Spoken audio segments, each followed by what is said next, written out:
You're listening to a Roddenberry podcast. We are back, and we are mostly rested and recharged, and we're excited to talk to all of you tonight because it's Monday night, it's 7 Pacific, 10 Eastern, and you're with us, so it must be time for Mission Log Live. I'm Norman Lau. And I'm Heather Barker, and you've joined a live show where anything can happen and anything does. Tonight, it's open phones. You pick the topic, so click the Zoom link or give us a call at 669-900-6833 because we want to hear from you. So just to set some of the housekeeping rules here, we're still taking a break from our usual format due to the ongoing SAG and WGA strike. So please remember, this being a rewatch show and other companion shows are considered promotional under SAG guidelines. And as Roddenberry Entertainment, produces this show, we are standing in solidarity with those creative professionals. Hear, hear. But now it's your turn. The phone lines are open, and the Earl Green is standing by in the Earl Green room to patch you through to us. We can talk about whatever you like, and you can tell us what you've been up to. This is our first live show since STLV 223, 2000. STLV 23 is what we say on the interweb, so I'll go with that. Okay, that sounds good. But for those of you, for everybody who was there, and if you weren't there and you had some FOMO and you just want to call in and talk about that, we're here to hear about all of it. Yeah, and we've actually released our first supplemental episode for Mission Log from the convention, and it's called The Nostalgia Factor. That is also something that maybe we can continue from the convention to here, because I know that it has brought up a lot of discussion on social media and in our Discord chat. So if you'd like to bring that up, again, with all of the other topics that you'd like to talk about, and not anything that's in terms of struck work, please do so. You know where to call or you know what to click. Let's see who's joined us tonight, because I'm sure that everyone missed us last week. Apologies for last week's, folks. We were burning the candle at both ends, and we were all trying to get home. I was delayed for about 3.5 hours. I know that a lot of people were having a lot of problems up and down the eastern seaboard because of some thunderstorms and some very unsafe traveling conditions. So I'm glad that everyone made it home. And we're going to talk a little bit about something that we were just discussing offline right before the show, and that is how to deal with the post-con blues. So also a very important topic, and maybe we can talk about that with you all. I'm going to see who's here in the chat. So we have Sam. Hi, Sam. We have one of the Pauls. Barbara, thank you for being here. Scott Palm, always a pleasure to have you. Let's see. We have Captain Mike. What's up, Mike? Narda. Good day, Heather Norman. Good day, Narda. Paul Harbuth, that makes 2. Jane, nice to have you here. Carlos. Hello, Heather. I see your name in the chat. Love seeing your name in the chat.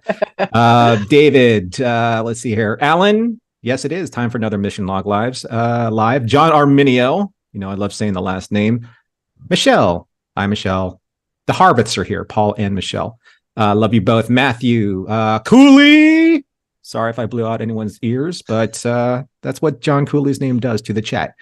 Let's see. What else we got? We have 3 Pauls. Paul Wright, thanks for being here. Thanks for making my bingo card full. Richard, thank you for being here. Lots of friends, lots to talk about. But before we get into that, Heather, would you please tell everyone what is happening with the Roddenberry podcasts? Well, I would love to, but what you should do is go follow them all at podcast.roddenberry.com and make sure to also like and subscribe to all of our content on YouTube/Roddenberry Entertainment, like the video that you're watching right now. That helps us gain visibility, and we know how much you love and appreciate everything that we do, and we appreciate you doing those things. So thank you. Thank you, Heather. Just a couple more people popped in here in the chat. We have David and David. So we have 3 Pauls, 2 Davids. We have a full house, which is fantastic. Our special guest for tonight, we don't have a special guest, one special guest. We have all of you out there in chat here on Facebook, on YouTube. So please line up for your calls. Let us know what you'd like to talk about.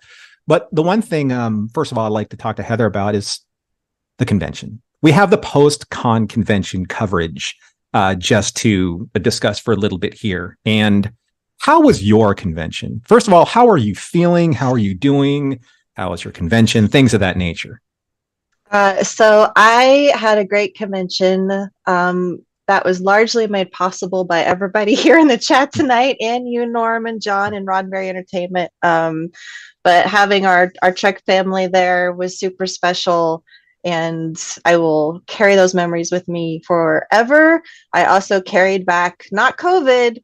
I've tested negative 3 times. There was a very large COVID breakout at the convention, unfortunately, and then apparently also just a virus of sorts, which still feels a lot like COVID to me. So I am mending. I have emotional support Murph. I'm so happy you got that, Murph. Can you tell everyone how you got that stuffed Murph, please? Because I need one. So everybody should have a stuffed Murph. And I have said this since day one. And I found out that via X, Twitter, whatever it is, Aaron Walke and the Hagemans were talking about the panel that they were having. And then they announced a costume contest. And I was like, well, that's really fun. And I'm just going to wear my Murph shirt that I had. And then one night, I'm, laying there 11 o'clock at night in bed. And remember, I had this dress that looks like Murph. I was like, oh my gosh, I could do a Murph cosplay. And so I did. I ordered a wig. I created the Murph dress and I just wore it and showed up, mostly because I just wanted to be there to support them. That was really my goal from day one, is to get as many people to that panel. And I wound up winning 3rd place and I got a Murph. And it was such a highlight for me. It was somewhat traumatic because the way they judged you is they held a hand over your head and people cheered. And I felt like I was in middle school again for a brief moment, but that was made better, A, by winning a Murph, but B, also sharing that with a lot of my own friends who were doing cosplay. So that was fantastic. And there were lots of my friends, lots of you guys out in the crowd cheering me on, and that meant a whole lot. So it was super special.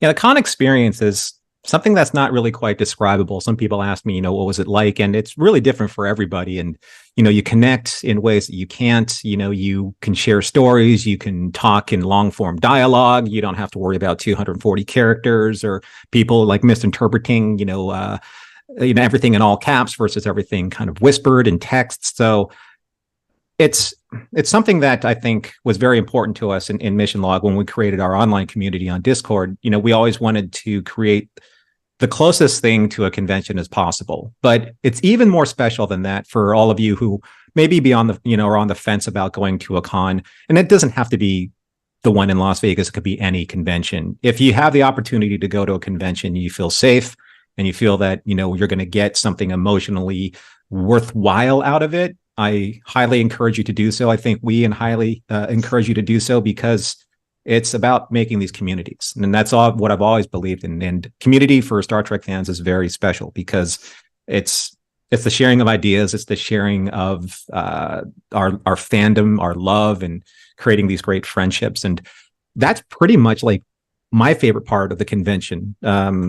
And especially, doing what we do for Mission Log. I really do love just being able to meet a lot of the people who listen to us and support us on Patreon and support us in Discord. It's a real thrill just to be able to see people who appreciate your work in that way. Do you have a favorite moment of the convention? This they're like 4. There are really so many. It's hard to pick like just one. The Murph moment was really great for me. Our party, the very exclusive special patron party that we hinted at, that whole event was just really wonderful, and getting to escape away and spend time with everybody and get to know people better. I had a unique moment where, and let's keep this in our, well, I guess it's a live show, so whatever. Nikki DeBoer bought me coffee. I was in line at Starbucks with my friend Heather, and Nikki, who played Esri Dax, came up and was looking for food, basically, and on her way to a meeting or panel or something, and she asked if she could cut in line. And and so generously bought us our coffee. But the really sweet thing is I started talking to her about Trektivism and our upcoming podcast that we announced, and she was really interested. So I was able to make that connection. And I think those things happen. Year to year, you're just in the right place at the right time and meet, like, there's somebody, you make a connection, and then now we'll hopefully have her on the podcast in the future or help her get involved in community in some way. And it's totally random, but it made my day, like getting to chat with her and hearing that she was interested in something that we're doing. That's awesome. And Michelle, that's a very good question. How can you pick just one moment? Usually when I ask these questions, it's kind of like the answer of du jour or of the moment. I'm sure I would have a different answer, if you asked me the same question probably tomorrow. But one of my favorite moments at the convention, I'll caveat that one of my favorites amongst many was just being able to see everyone at the party and just thank them all for being there and for doing what they've done, for our community. So just because we rarely have a chance to say thank you, John and I together, for everybody. And it really does mean a lot what all of the fans have been able to do for not just us or not just for the podcast, but just as kind of like ambassadors to the community. I think that's very special, for us. And I couldn't really be more thankful. So that was a very special moment. But before we get into our first caller, because I'm sure Chris has a couple of really cool moments to talk about. If you want to talk about that, did you attend any panels that you felt were directly affected by the kind of like the SAG after a gag order scenario that was going on at the convention? My cool button that fans, I think Barry Rice made this one. Mm-hmm. I did not get to attend a lot of panels, which is very typical for me at STLV. Yeah. But I did make a point to go see the Orville panel that was hosted by Captain Mike Richards and Jessica Lynn Verde. And that panel, they did their very best and were very professional about sticking to those guidelines. And every now and then, I think a character might come up, or the first question that they took was about, like, when are we getting season 4 of the Orville? Of course. Or that show, right. know? And Jessica had to say, or just one of them had to say, we can't talk about those things. Overall, aside, I did see the Prodigy panel, of course, but other main panels I missed most of. And what I did catch, I thought was great. The one with, I think they were asking about board games. Like, what's your favorite board game? And that was such a great question to ask. That was a lot of fun. So for me, this was my 13th STLV, and getting to hear these random questions was much more fun than hearing a repeat of stories that I've already heard or information that I've already heard. But at the same time, totally understand how that could negatively affect people who have gone, going for the first time or a few times in, etc. But overall, it was okay for me. Yeah. I mean, I think that was one thing I thought was interesting, is hearing things that you haven't heard before, because I think with the SAG-AFTRA and the WGA,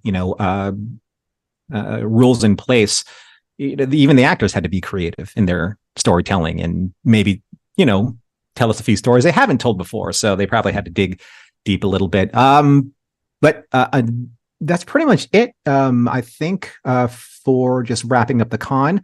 And I know that we're probably going to have more con talk, because we have some people in our chat right now that are lined up that we did see at the convention. And our first caller up for the open mics is Chris. And we saw Chris there.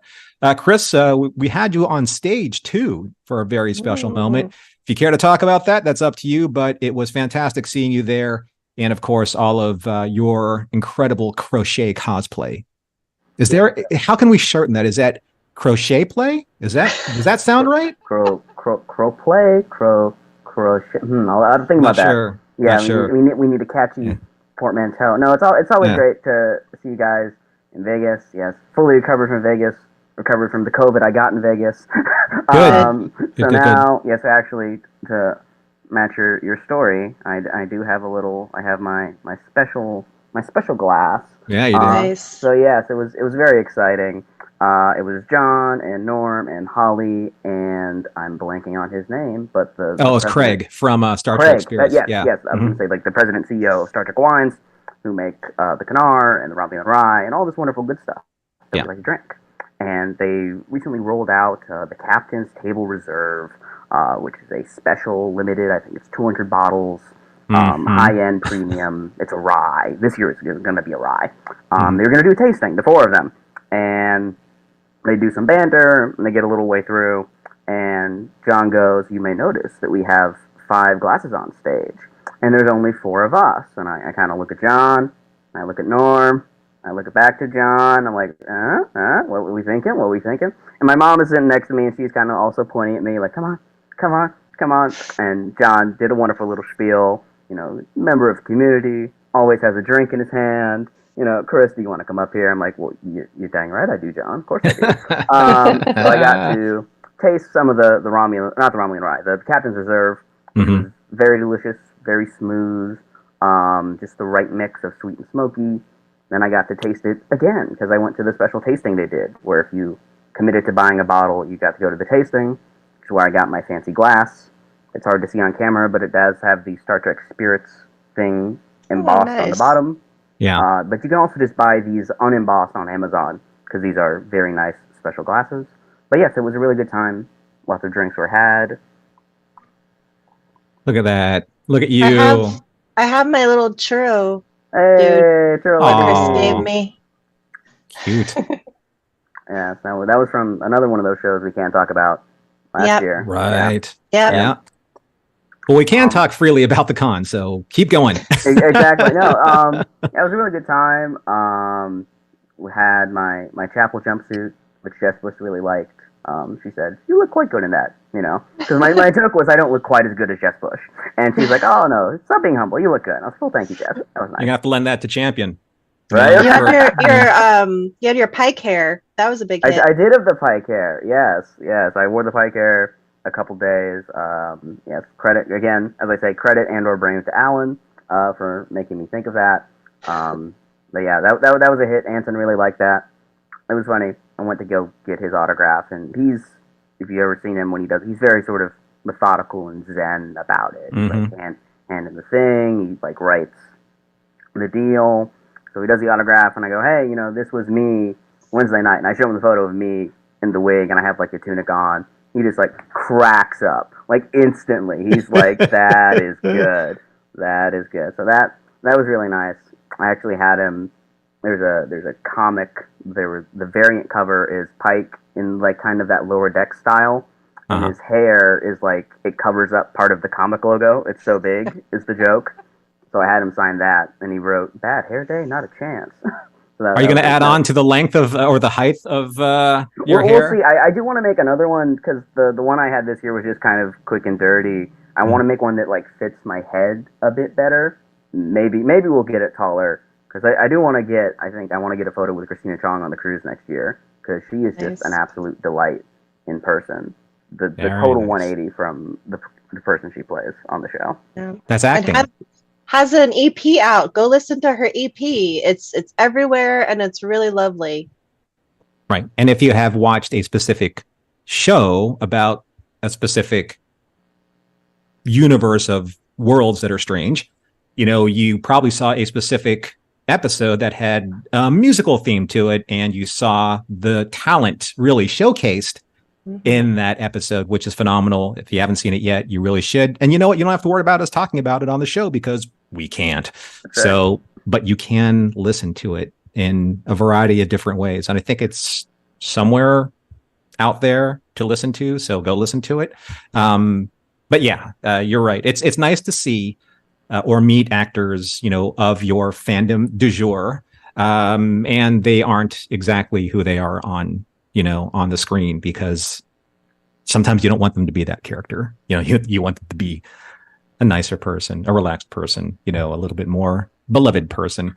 Are you usually, what's your con strategy when you go to a con? Is it the same every year? Is it different? Do you have milestones that you need to reach, personally for a convention?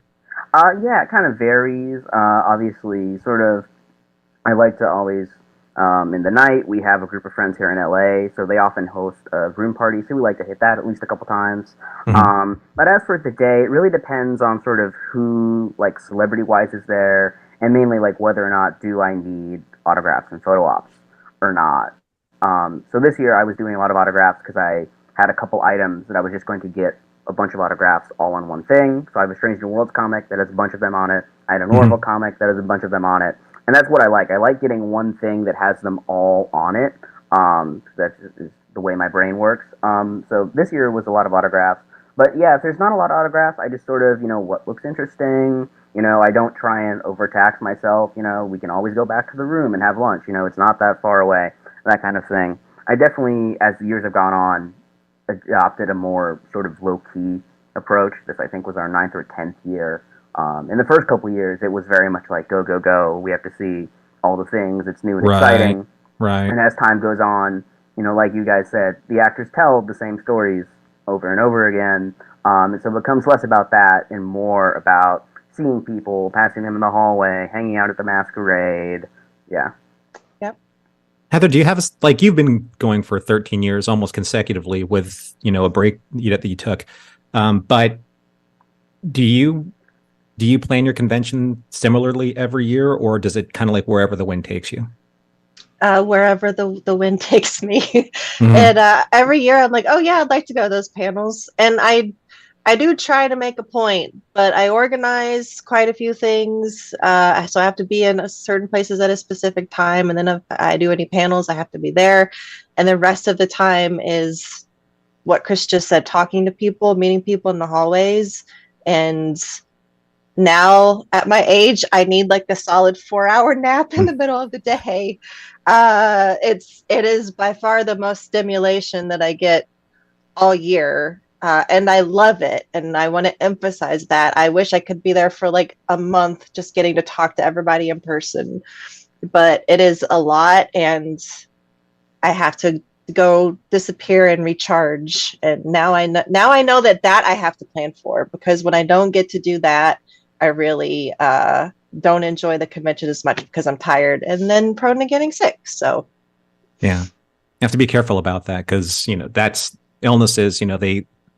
They get you at your weakest, and that is after, a lot of fun, a lot of endorphins running through the system, a lot of adrenaline going up and down. I mean, there's just so much, and I think that goes part and parcel with what happens after the convention's over, and that is the side effect of having being up for so long, and then being up in terms of just like your mood, your energy level, your emotional investment in what's happening, all of these things. That's why conventions are such a high, like literally, because they just put you in that kind of a mood. But at the end, I'm sure that we've all experienced this in our own way. But how do you get past, for those of you who have not been to a convention or are experiencing it now after your first convention, how do you get past what we call the post-con blues? It's, I don't know if there's a scientific term for it, but it is something that I think we all experience. Chris, how did you get past yours? Well, have you gotten past yours? I have. I'm very grateful that I have these places online here on Mission Log and the Discord. Also, like I said, our group of friends in LA that run a Facebook group. That yes, when you leave the convention and you no longer see them in person, but you can still reach out and interact with them, and having that kind of through line throughout the year when you're not at these high energy intensity events where you can just talk to people. Maybe you hop on a Zoom every once in a while, or just talk in the Discord. Just maintaining that sort of level of familiarity, I think helps make it a less severe sort of drop off between con and not, that you're not hitting as deep as a bottom as you would otherwise. So yes, I'm very thankful for all the online communities I'm a part of, Mission Log obviously included. How about you, Heather? Have you recovered from the con?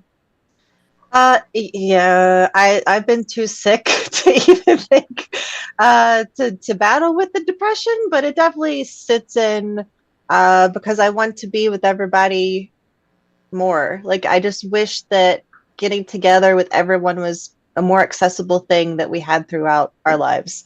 Mhm.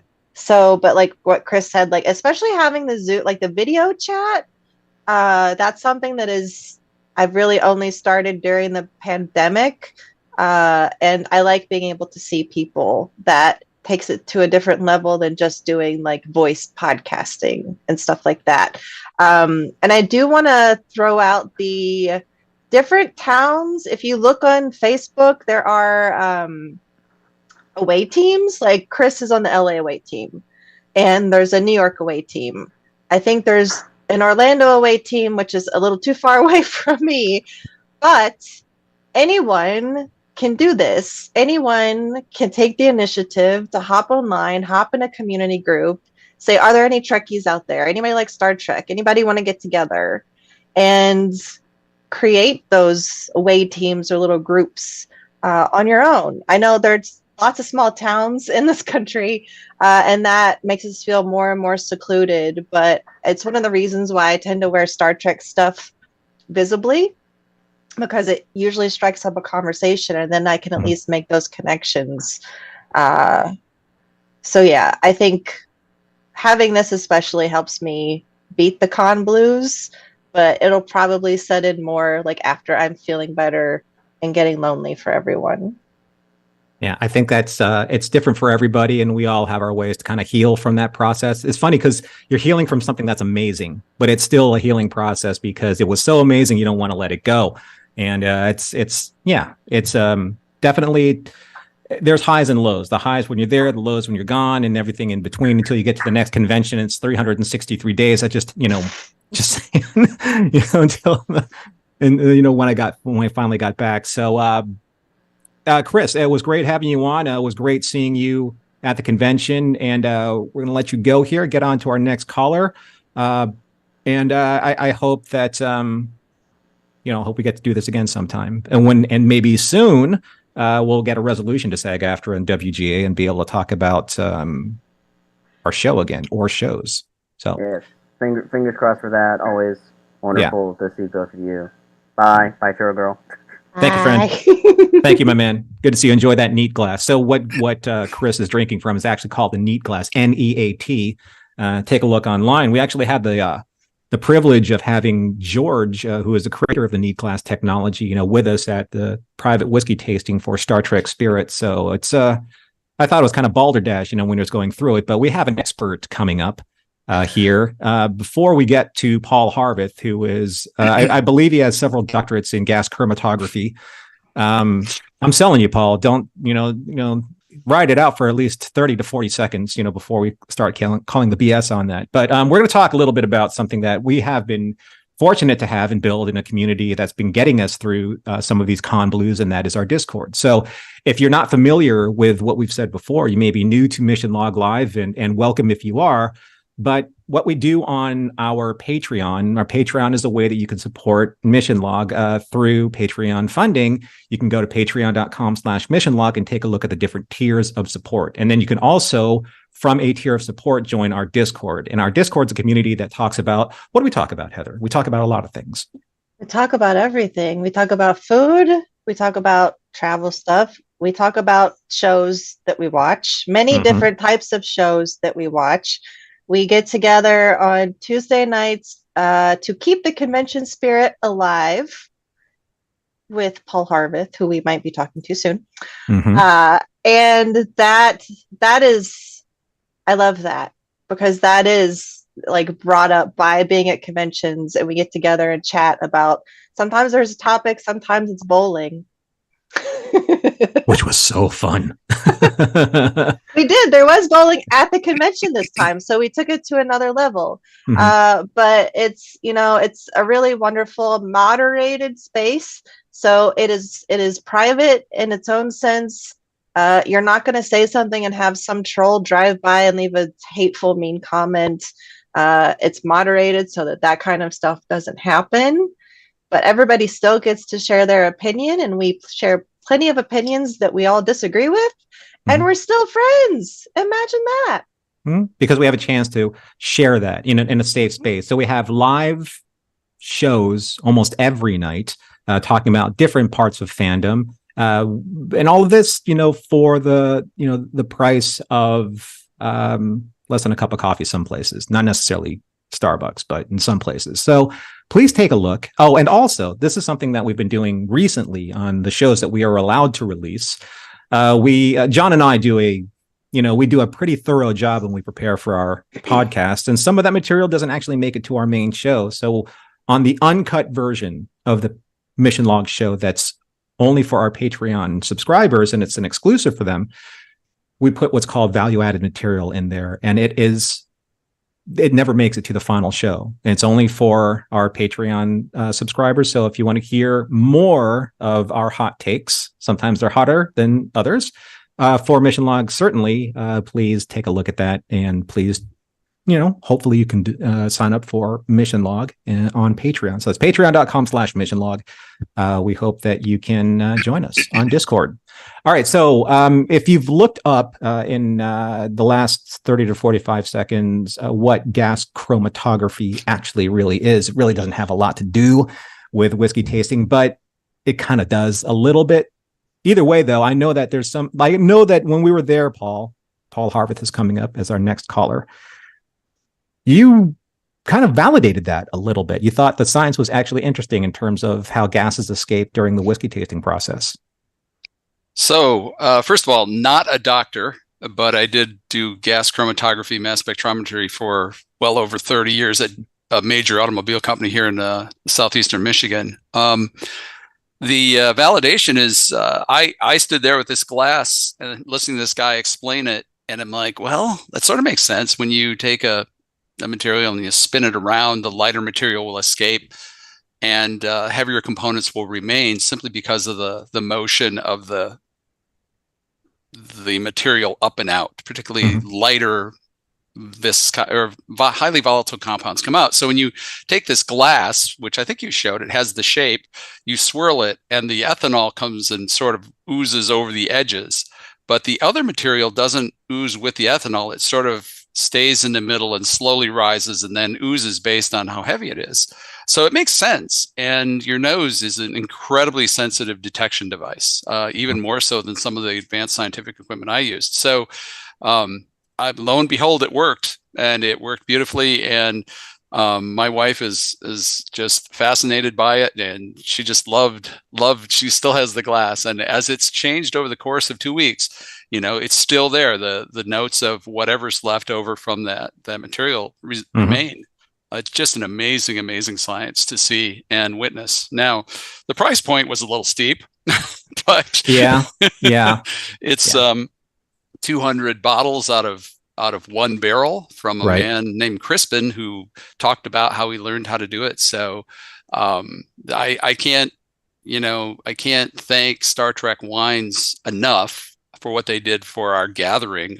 If you're in this Discord group, you're automatically invited to this party we throw. And it started a couple of years ago as a gathering at a bar. Then last year we had a party. This year we had a better party that just blossomed into this amazing friendships in person. And nothing will beat meeting your friends that you have online the first time in person. Spencer, Sam, Brent, Brett are a few of the folks that I met walking into the casino, and your face just lights up. They see you. It's like, oh, there you are.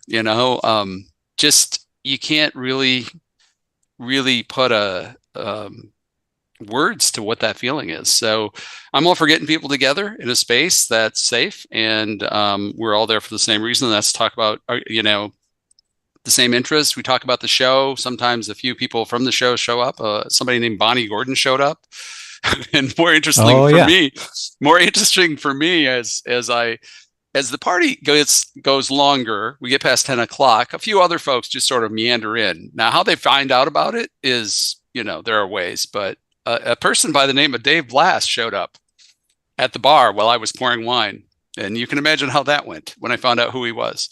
Senior art director for many of the series that we've seen. Yeah, and a recently ended one that I had, sort of a very formative opinion about, particularly the last two episodes. And I shared, some of my thoughts with him because I've had, maybe just a couple bottles or glasses, something about this big of the rosé. So a very open, candid discussion with someone who matters. And it was interesting because at the end of the conversation, he goes, certain characters who came out in maybe the first episode that people absolutely hated, they really hated to see them die in the 8th episode. And he sort of got that smug look of mission accomplished, right? So, touche to the man, and job well done on for the ratings that certain show has gotten over the past couple months all over the place. I got to cosplay as a Lower Decks person with our previous guest, or our previous caller. And you said you haven't done that in a while, right? Oh yeah, Heather knows how hard it is, right? You're running all over the place. Last thing you need to do is, well, what do I look like today? But Lower Decks, I sort of emulate one of the characters who just sort of hangs out with the coffee mug. It's great. There's finally a character I look like besides Picardo, which is awesome. I got away on Friday and did a little zip lining with one of our other members.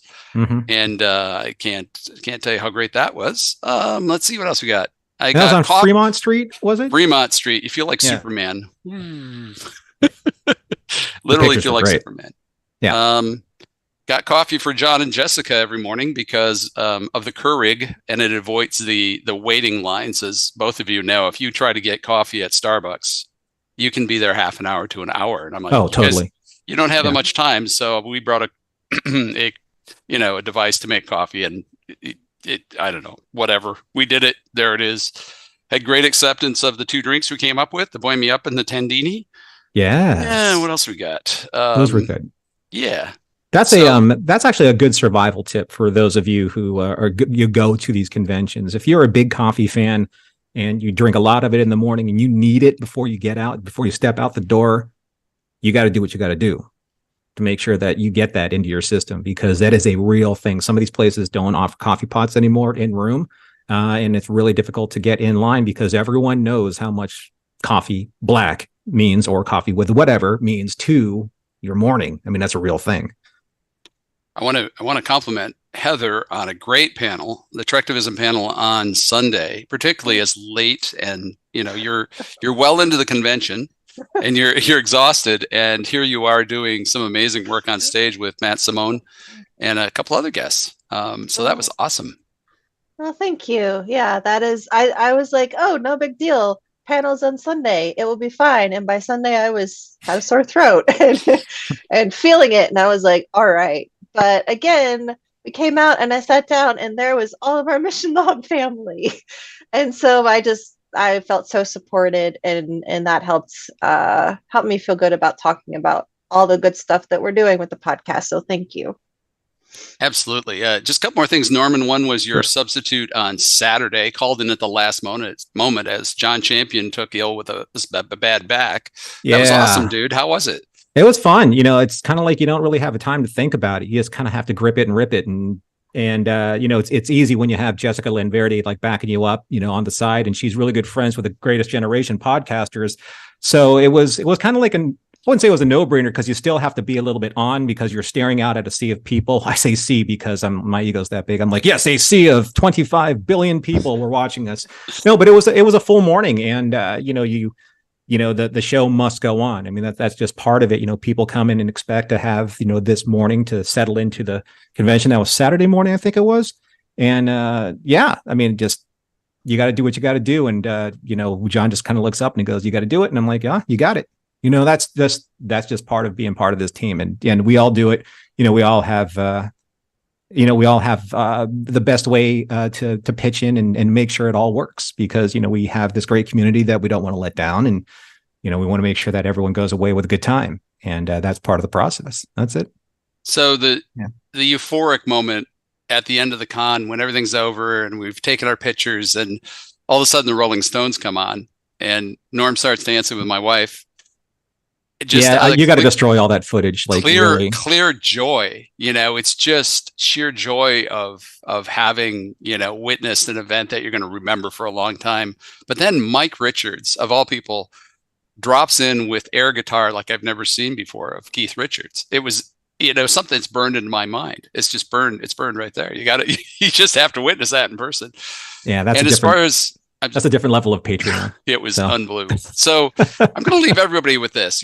Is con-itis is a real deal. We used to do the same thing with other events that we did that were very physical. We used to ice dance, and we used to get together and ice dance for 3 days, and then everybody goes away. And the physicality of it, you just are exhausted and you're euphoric, and then you're just depressed, right?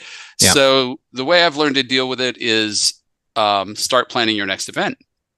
Much as already I've, begun the process of reserving the room for next year's party, start looking ahead to maybe a local convention you can go to, or look ahead to Wednesday's Talk with Heather, or maybe Con Tiki on Tuesdays, or Friday with Norm and Shar, or Thursday with After Dark.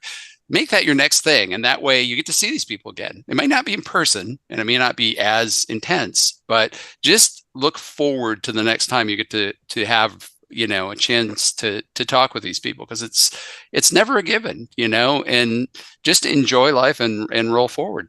And with that, I'm going to pass it on to my dear friend Alan, who I've met in person by driving to one of those really tiny conventions in Iowa. So I recommend all of you go to another con, meet some more friends. And Vegas is a big one, but there's lots of little ones out there. And I have one literally 5 miles from my house this weekend, in my little tiny town in Michigan. It's like weird, but we're going to go. Right on. Well, have fun with that. Thank you, Bertha, for calling in and for everything you did for us at the convention. Cheers. We truly, truly appreciate it. Cheers with my OJ. Or as we learned on stage, it's applause. You have to applause. You have to bring it back. It's fun. It's interesting. Anywho's. Oh, Alan. Hello, Alan. Hey. What's up, buddy? Hey, how are you doing, everybody? It's you were talking earlier about the FOMO convention experience, and I guess I'm that guy because I've just been, sitting, listening to, Chris and Paul's fantastic experiences. And I feel like. Oh God, certain characters and certain franchises that shall not be named. I'm just looking at the suit in the after credits sequence, going next time. But but you still got a chance to go to a convention, this year. So yes, multiples. A couple. Yeah. One sort of.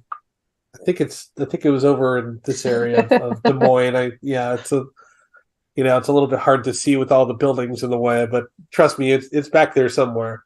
Yeah. And then one that's about 3 hours that direction, and then something or other, right? Oh yeah. Oh, and that was yeah. Yeah. So you made a couple. I mean, it's thousands of miles that direction. Yeah. So so you understand, you felt the con experience, and you felt, how big it can be, and then, how small it can be when you get home. But yes, I can understand, like, I think was it 2019? I think it was like the first convention that I was supposed to do, or was 2020. And that's when COVID hit and everything got locked down. Yeah. That was like, John was like, Norm, this is supposed to be your first Mission Log convention. And, we can't travel. And then the next year I couldn't travel. So I was like, 2 years in a row, like after I joined Mission Log, I didn't have the chance to, to actually participate in that. So it's tough, it is tough. And, if you have the ability to do it, you have a soft landing platform, with the Mission Log community. And I think that's important because I think that it can be intimidating sometimes to go to a convention on your own.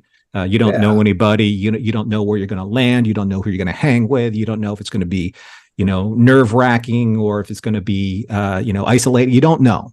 But I think that a lot of newcomers that met with us for the first time, and Heather, you were part of kind of like the newbie landing party, right? So, what was that like? Did you see a lot of new people this year, or are there always like a huge batch of new people, or is it because we were back at the Rio that we got more new people? So the funny thing about the newbie and solo traveler meetup was that it wound up being mostly Mission Log family. All right. Amazing. Yeah. And there were people that came that were from the Facebook group that I help run, the Star Trek Convention Experiences. group. And so, we had an okay turnout. It was smaller than previous years.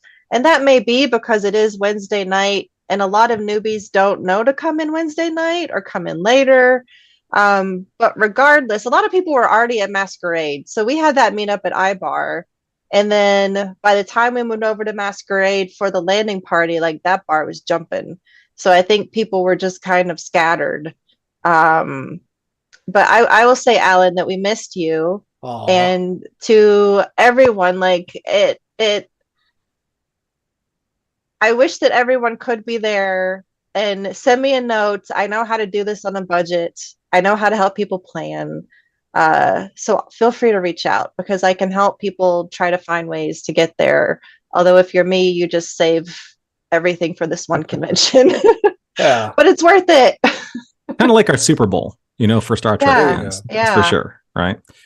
Yeah. Yeah.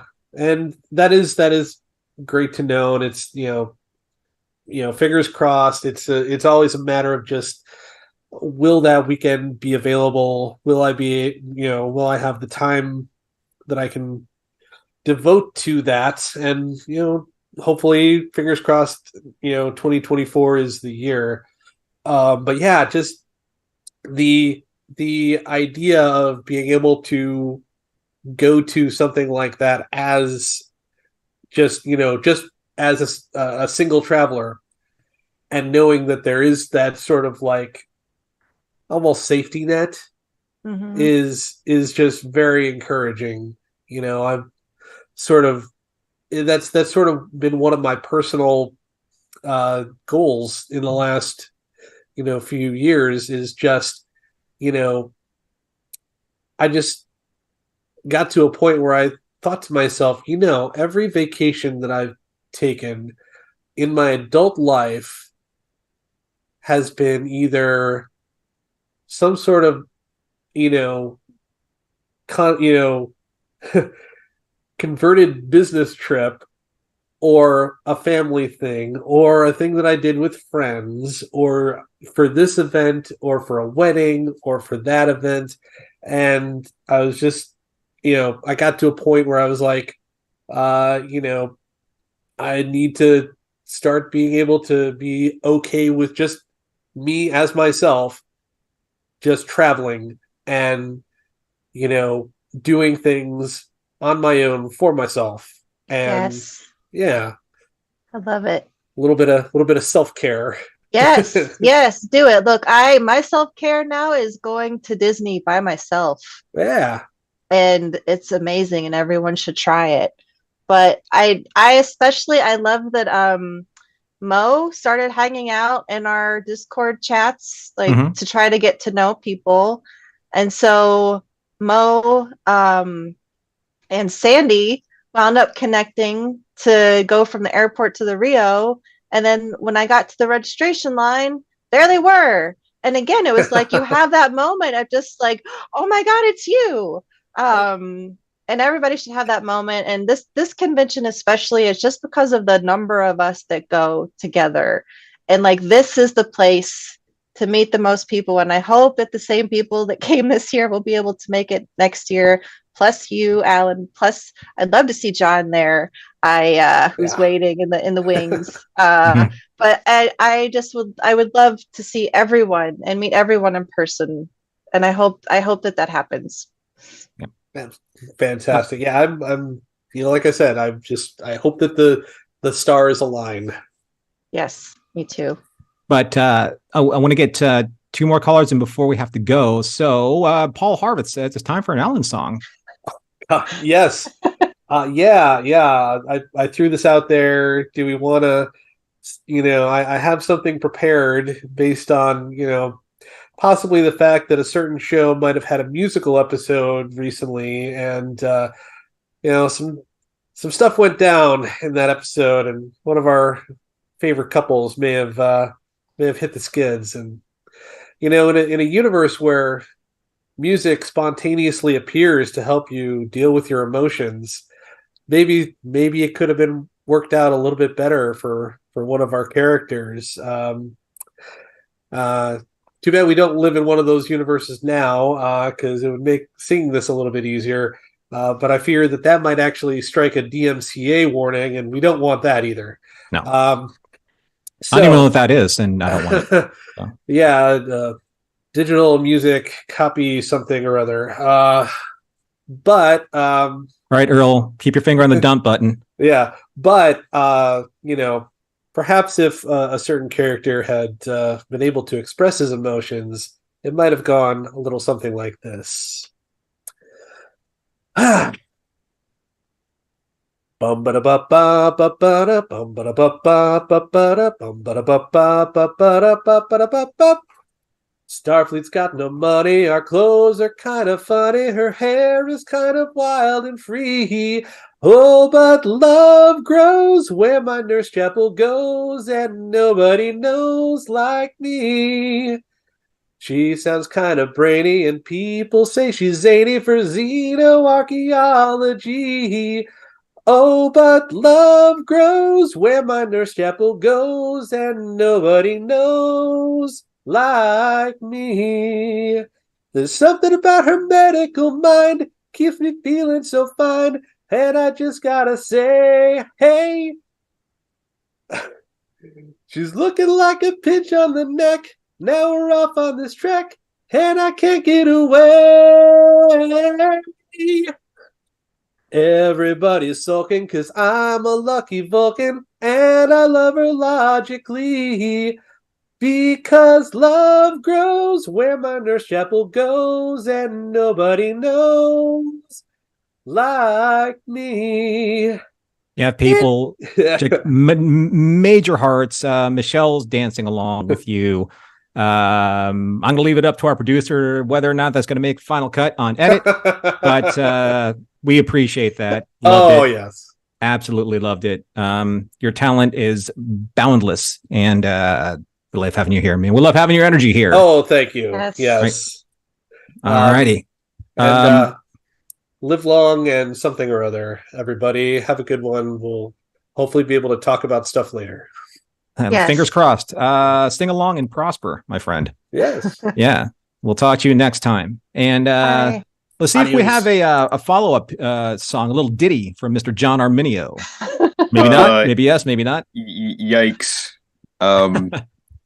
Not yikes, Alan. Yikes follow-up, right? Any musical rendition I do would be more akin to Klingon opera than what Alan was able to do. So. We are fans. That is not a threat, sir. That's a promise, right? Yeah. Right? What's happening, man? What's on your mind? Nurse Chapel. Oh God. Unfortunately, I don't have any con experiences to share. So I thought I would sort of chime in on the proposed topic of discussion tonight. That's the nostalgia factor. Yeah. And, for me, nostalgia, I'm sort of a traditionalist when it comes to even the definition of the word is that it's, something you pine for that you can never recapture. Yeah. So the whole idea of trying to go back to something you loved as a child is sort of a doomed endeavor. And I just think about, the creators that we idolize now, and rightly so. Like part of the reason why we have Star Wars is because George Lucas couldn't make Flash Gordon. Right. I'm still waiting for that kind of Flash Gordon too, by the way. Right. I love the one from. No offense. No offense to what happened. Yeah. John Champion will skin me for that, but no offense. So good. Twilight Zone came about because Rod Serling wasn't able to write about the social topics that he wanted to in venues like Playhouse 90. Gene Roddenberry's The Lieutenant show was canceled. He wasn't able to write about the things that he wanted to. So, those guys had to use metaphor and science fiction to, create what would become their defining works. It's difficult or impossible to try and, replicate the magic of a creator doing their best work, being creative. I'm waiting for the next Terminator, and I don't mean the next great Terminator movie. I mean, I'm waiting for the next James Cameron to create 2023's version of the Terminator. Mm-hmm. And as much as a lot of Picard season 3 went down easy, I think the long-term prospect of Star Trek means that we have to keep the spirit of the original series in mind by, like, going forward and not depending on pure legacy. Yeah, we're having this discussion, at large right now in our Discord. And I think one of the difficult things about nostalgia, and we mentioned this on the panel, there are creators now that were fans of this series, and it meant so much to them that they became creators themselves. And there have been debatable points, whether or not, the new series are feeling like, fan service. Well, it can't sometimes maybe be helped because they are fans that are creating the show that they wanted to see. So there is the very precarious situation of one being able to, deliver, a product that's going to be appealing to a larger mass audience. Two, being able to create a product that services them as creators, and three, being able to create a product that's going to be able to entice a whole new group of fans. So there is one thing that's in the discussion that I think that's eluding just the general kind of like the general overview of what's happening now, and that it is what is the most financially plausible. Yeah. Right. I was discussing this with Earl and Heather before we started, and I was watching a movie about a very famous Scarlet Speedster. And there was a certain Dark Knight from 1989 that was heavily featured in that movie. That's not a spoiler. That's in the previews. And I'm not sure if my love for that movie, because I loved the movie right up until the end. And I don't know if my love for that movie came because of the way that the Scarlet Speedster story stood out on its own, because it pretty much was the interpretation of Flashpoint, which is one of the greatest comics in DC history, that story. Or if it was from the Dark Knight's interpretation from 1989 that was interweaved into that story, because that was a watershed movie for me. I was, it was like the summer before I was a senior in high school. It was so important. And I think that that's the biggest, it's the biggest hurdle to overcome with nostalgia, is that it's not necessarily that the work itself changed. We changed, right? Yeah. And it's trying to recapture, like, I'm a big online video game player, and all of my friends, and I grew up in this era where we were all doing, Counter-Strike together, World of Warcraft together, like all these games, right? And we're wondering, like, why aren't the new expansions capturing us the way that they should? It's like, because we'll never get back to the moment where it mattered to us most. Yeah. That moment, that year, that decade, whatever it was, nothing that is created right now for a certain audience will ever recapture the moment of when they fell in love with it first. And they're trying, but I don't think that that's possible for everybody. And an audience that's watching, the most current series right now, will have that moment later on. May not be for us, may not be for a lot of fans, but sooner or later, that's going to be their nostalgia. So I think it's basically an unwinnable situation. It's a Kobayashi Maru. It's kind of like the no-win scenario, because you have to service one side and the other side. And how do you really do that successfully? Yeah. There's going to be a point in time where everyone's going to be like, nope, this is the line where we cannot cross this far, no further. And maybe that's just the way it is. And I think what makes it difficult for us to be satisfied sort of from like a top down, like, systemic point of view is that a lot of these movies and TV shows that we're seeing, it's not even like a creatively driven nostalgia. It's like what Disney or Paramount or Warner's thinks the audience's nostalgia calls for.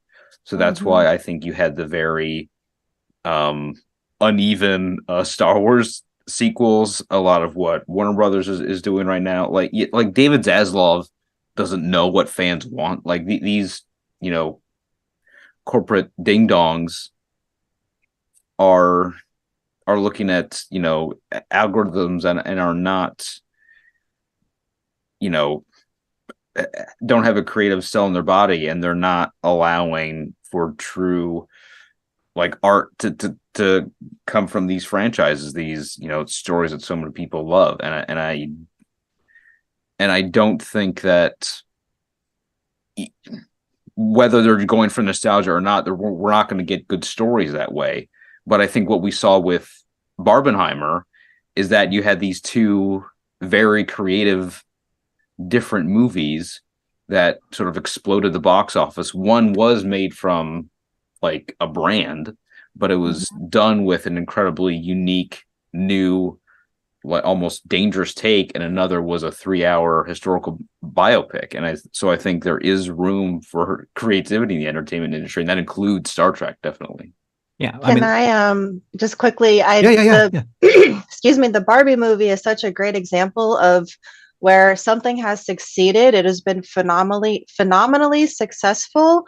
And now corporate wants to be like, oh, Polly Pocket movie, knock 'em up guys movie, this toy, that toy. It's not about the toy. Yeah, the wrong lesson to take from that movie. Yeah. Right. And so you're not going to replicate that. And that I just thought was such a brilliant example. And I saw that other movie this weekend, and also a very good movie. You should see them both.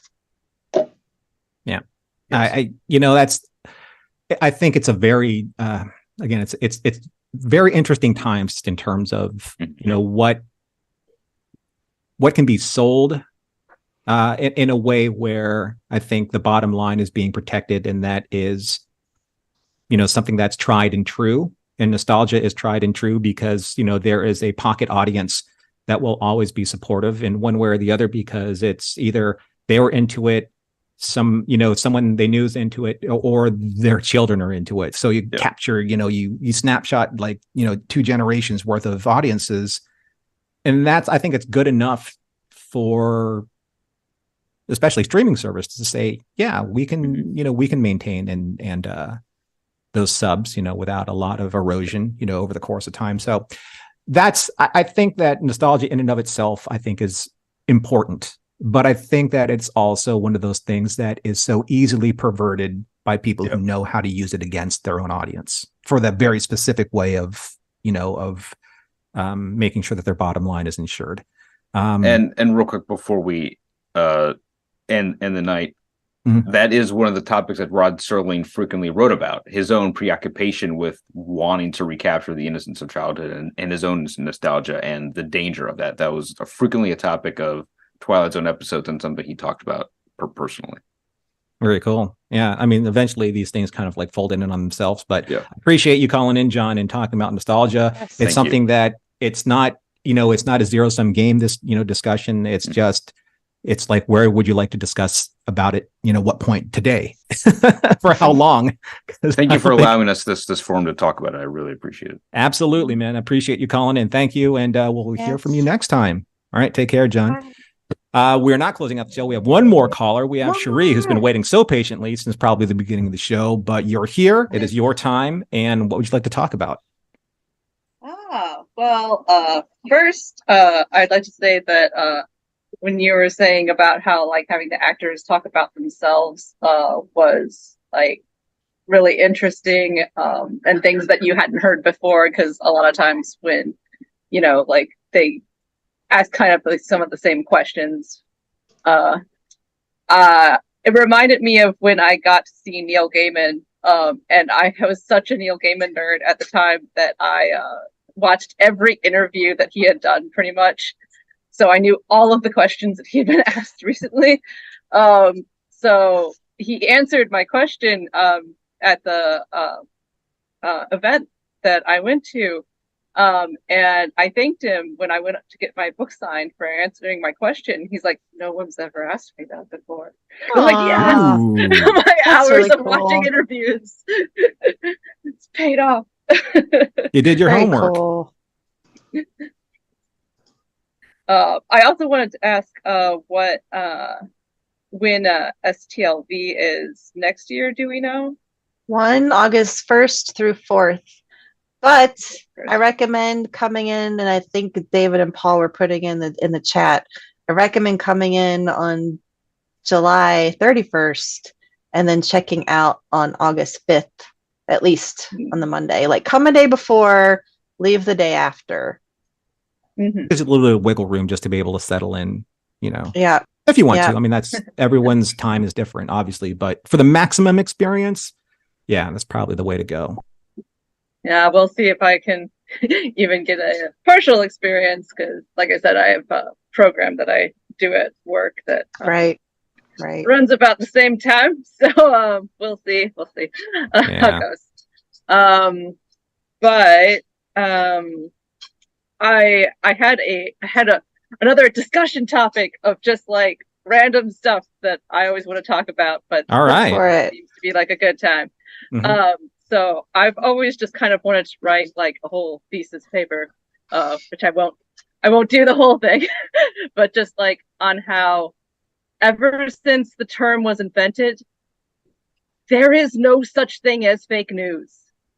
Okay, there is propaganda. There is inaccurate news. It is very important to know why there are inaccuracies in your news. But to blanket just call things fake isn't helping you to understand how information is disseminated. Are you in journalism? I'm a librarian. I'm an information professional. So okay. Yes, very related into research. So, and very depressed by the lack of ability for people to research in the modern era. Yeah. So, yeah.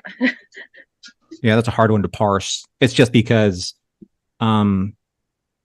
its strategy that when it was implemented it's so complete.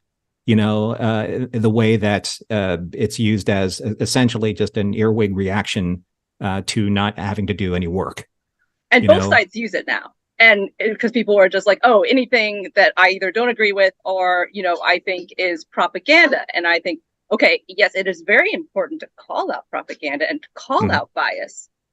But just to call it fake is just completely disregarding the really important things we need to think about when we get information. Because sometimes there's like unconscious bias, like people aren't doing it on purpose.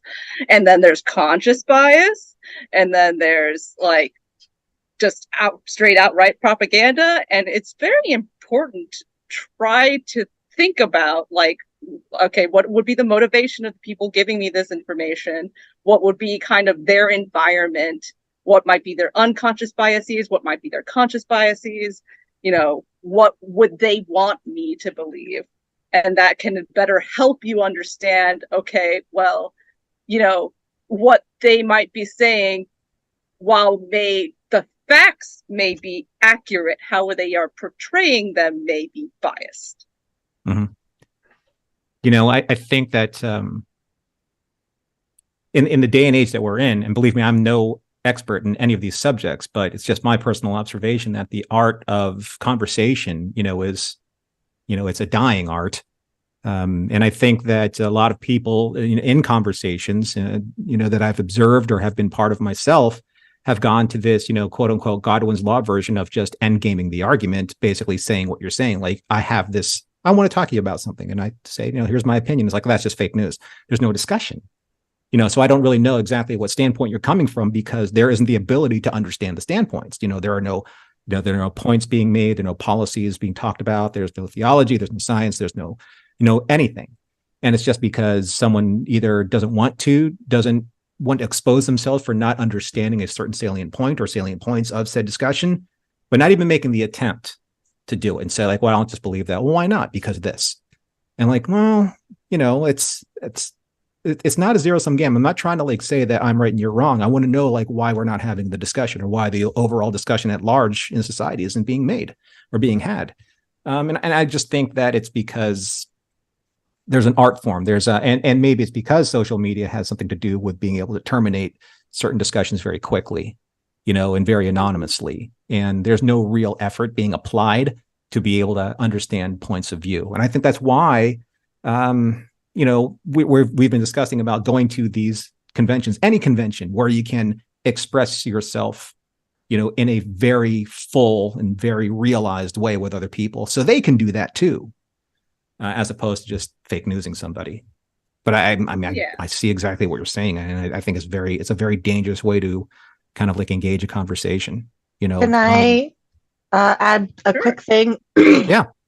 So we just came from this convention in the desert where everyone was friendly towards one another. I didn't have a bad interaction, and I'm sure some people may have. But the spirit at that convention was one of acceptance, working together, and having conversations, not deep conversations, but at least we were all talking, and it was such a positive environment. And then I came home, and then I logged on to Twitter. And like I left Twitter, and sometimes I think I just should have stayed away. But it was the same people that I just saw at that convention being kind to one another. We're now tearing each other apart.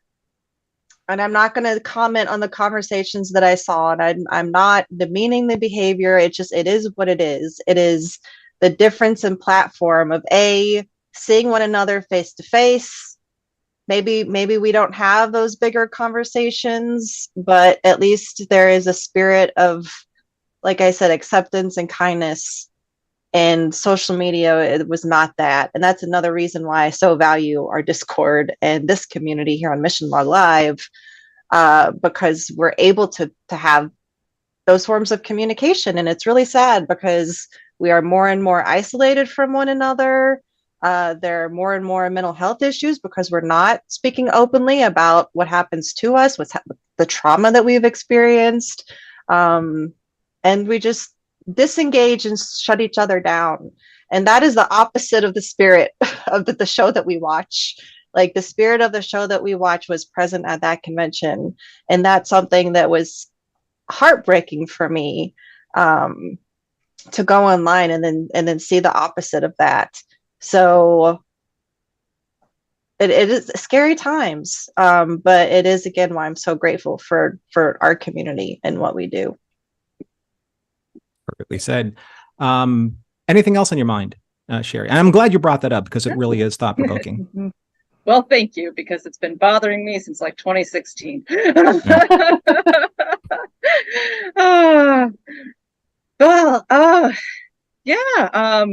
I hope to see you guys at a convention sometime in the future. I did write something else down. Okay.